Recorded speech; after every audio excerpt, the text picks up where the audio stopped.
Hello friends, welcome to தோழா தோழி.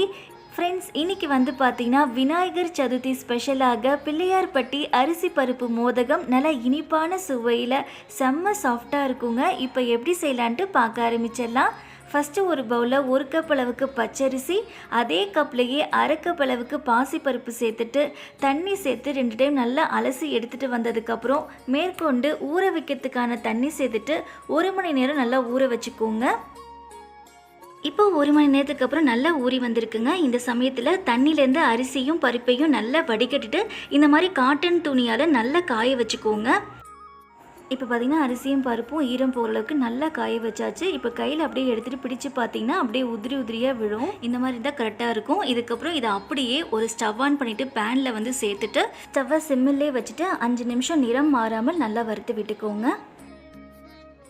இப்போ அரிசியும் பருப்பும் நல்லாவே வறுபட்டு வந்துடுச்சுங்க. இதுக்கப்புறம் நல்லா ஆற வச்சுட்டு இந்த மாதிரி பெரிய மிக்ஸி ஜாரில் சேர்த்துட்டு ரவை பதத்துக்கு இந்த மாதிரி அரைச்சி எடுத்துக்கோங்க. இதுக்கப்புறம் ஸ்டவ் ஆன் பண்ணிட்டு பேனில் எந்த கப்பில் அரிசி எடுத்தோமோ அதே கப்லேயே 3 கப் அளவுக்கு தண்ணி சேர்த்துட்டு ஒரு சிட்டிகை உப்பு சேர்த்துட்டு தண்ணி லைட்டாக சூடாயிட்டு இருக்க சமயத்துலேயே ஸ்டவ்வை கம்ப்ளீட்டாக சிம்மில் வச்சுட்டு நம்ம ரவை பதத்தில் அரைச்சி வச்சுருக்கோம் இல்லைங்க அரிசியும் பருப்பும், அதை அப்படியே கொஞ்சம் கொஞ்சமாக சேர்த்துட்டு நல்லா கலந்து விட்டுக்கோங்க.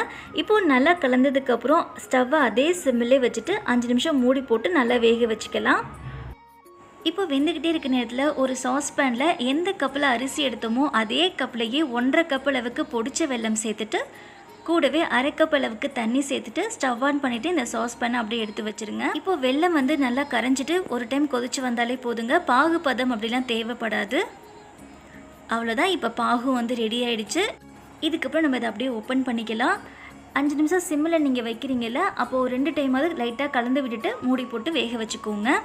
இப்போ ஒரு 3/4 பதத்துக்கு நல்லாவே வெந்து வந்துடுச்சுங்க. இந்த சமயத்தில் நம்ம கரைச்சி வச்சுருக்கோம்ல வெள்ளைப்பாகு இந்த மாதிரி வடிகட்டிட்டு சேர்த்துட்டு கூடவே 1 கப் அளவுக்கு தேங்காய் துருவல், 1/2 டேபிள் ஸ்பூன் ஏலக்காய் தூள், 2 டேபிள் ஸ்பூன் நெய் சேர்த்துக்கோங்க.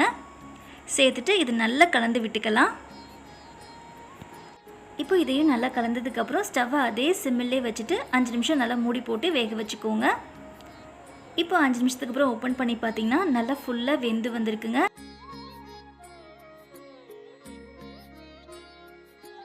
இப்போ இறக்கிட்டு அப்படியே ஆற வச்சுக்கலாம். ஓரளவுக்கு கைப்பொறுக்கிற சூடு வந்ததுக்கப்புறம் கையில் லைட்டாக நெய் அப்ளை பண்ணிவிட்டு இந்த மாதிரி உருண்டை மாதிரி பிடிச்சிக்கோங்க.